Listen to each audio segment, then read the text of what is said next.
Hi, welcome to the Daydreams of Quilts YouTube channel. Today is video 3 on making our Frog Pond Quilt.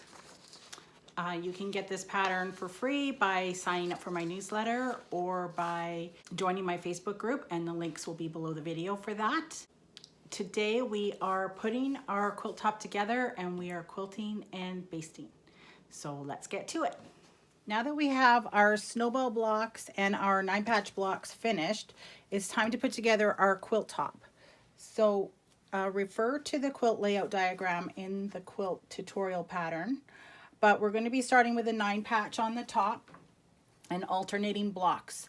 And then the next row we'll start with a snowball block and then 9-patch and so on until we have our quilt top put together.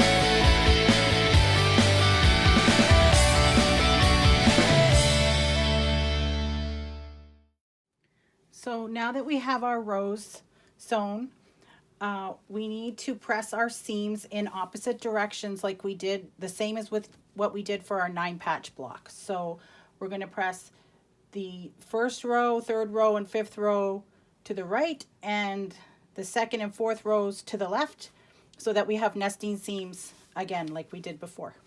So I'm going to go to the ironing board and I'll be right back with pressed seams.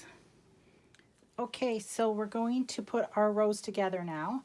So you're going to want to pin at this point, even though I don't usually use pins on the blocks. I do use them on the rows. Well, I don't use pins, I use Wonder Clips. So here's my little candy jar of Wonder Clips. And we're going to want to nest our seams again like we did with the 9-patch blocks. But we're not going to worry about these other seams. Just let them fall where they fall. We're just concerned with the block joining seams at this point. So just line them up and put a clip there. If you want to use pins, you can. I just use clips because I think they're faster.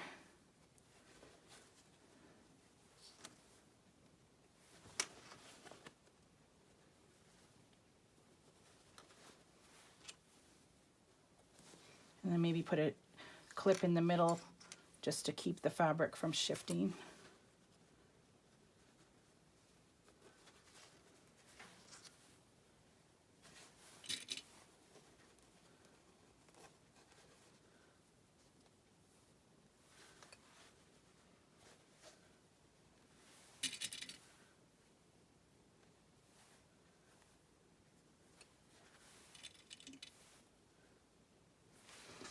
Okay, and then we're just going to sew with a 1/4-inch seam all the way down this side and do the same with all the rows to join them into a quilt top.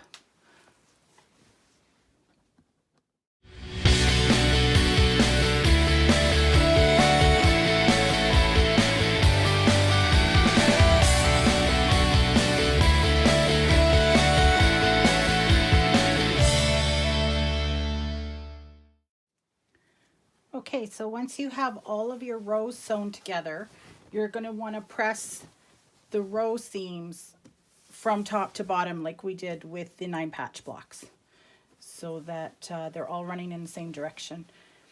And then we're going to attach the borders. So you should have 4 border strips cut, or if you don't have them cut, you can cut them now.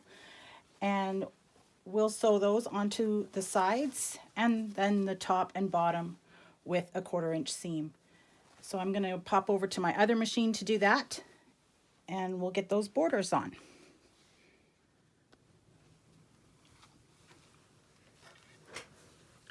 Okay, so measure the edges of your quilt top and I measured all of mine. They were 30 inches.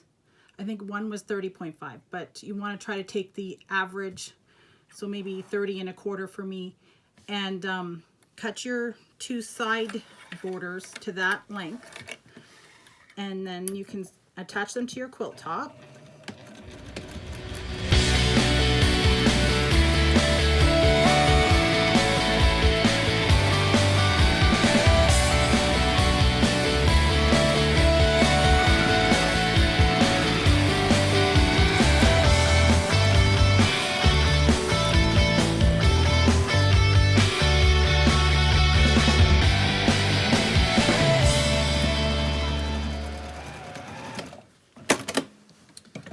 And then you're going to flip them out and press towards the border. Press the seam towards the border. So do that for the 2 side borders, and then put on the top and bottom borders. Okay, so I have the top or the 2 side borders on, and now I'm putting the top and bottom borders on. And I measured my edge of my quilt top with the borders, and it is 40.5 inches. So I'm just leaving this little tail for now, and I'm going to trim it after. And another little tip is, if you're sewing on your borders, if you can, put the border against the base of your machine so that all your seams are up where you can see them, and then you'll have less seams flipping over while you're sewing.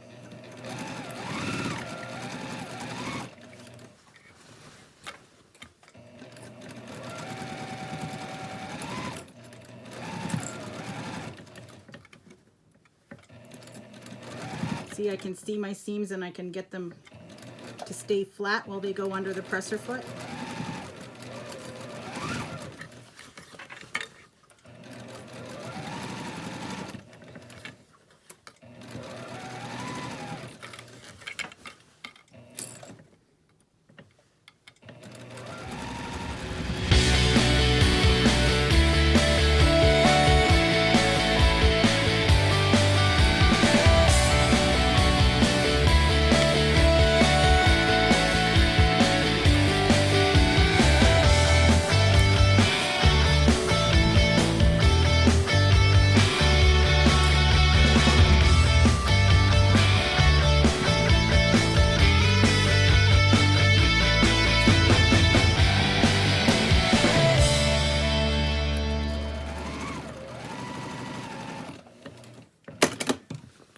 Okay, so there's one border on, and we'll press towards the border and just trim off this little excess and square up the corner with our ruler. Okay, so now we have our quilt top finished with our borders, and as you can see, borders are an easy way to increase the size of a quilt. This went from 30 inches to 40 inches just by adding borders. So that's a good size for a baby or for the center of a table as a table topper. So we're going to go and get this quilt basted so that we can quilt it. Okay, so now we're ready to baste our quilt, and I have it up here on the dining room table. You just need a flat, clear surface to work on. If you have a large quilt, I usually use the kitchen floor. It's a little bit of a workout, but you just need a flat, clear surface to get your backing, batting, and quilt top all layered together. So backing is going to be right side down, and then the batting on top of that, and then the quilt top is right side up.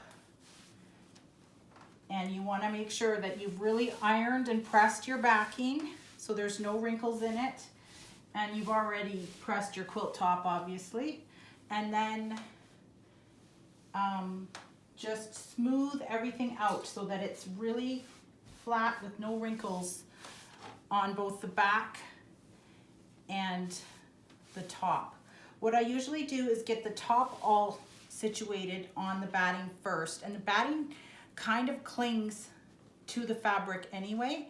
And then once I have the top sorted out, I lift it up, lay down my backing, and then just carefully, like as if I was draping a sheet on a bed, I would just carefully drape the top over with the batting, and then just start fine tuning everything to make sure it's really smoothed out and flat.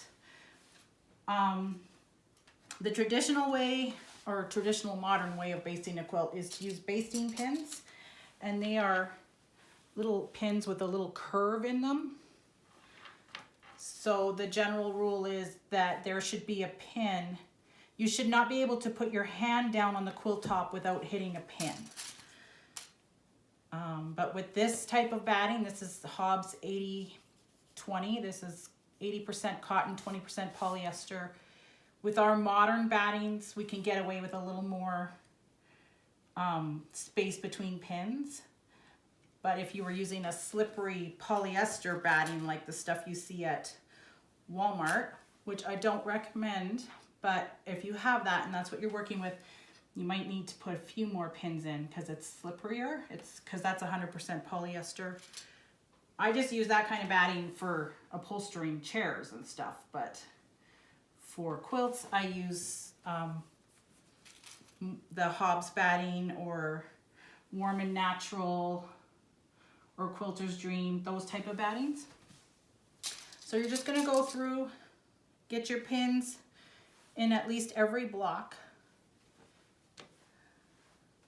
so that your quilt top doesn't shift while you're quilting. So I'll get all these pins in. I'll tell you another way, and this is the way I usually do it, is I use 505 basting spray. I use this especially for large quilts because I'm just not going to sit there for hours sticking pins in. So with this, you would fold your corners back, spray this on here and lay it back down, and then I lift up the batting and the top and spray and put it down onto the back. But you have to use a well-ventilated area. Do not breathe this stuff in because it's glue, and or wear a mask. But for a small quilt like this, it's not going to take too long to baste it with pins. So I'll get that done, and then I'll meet you back down at the sewing machine.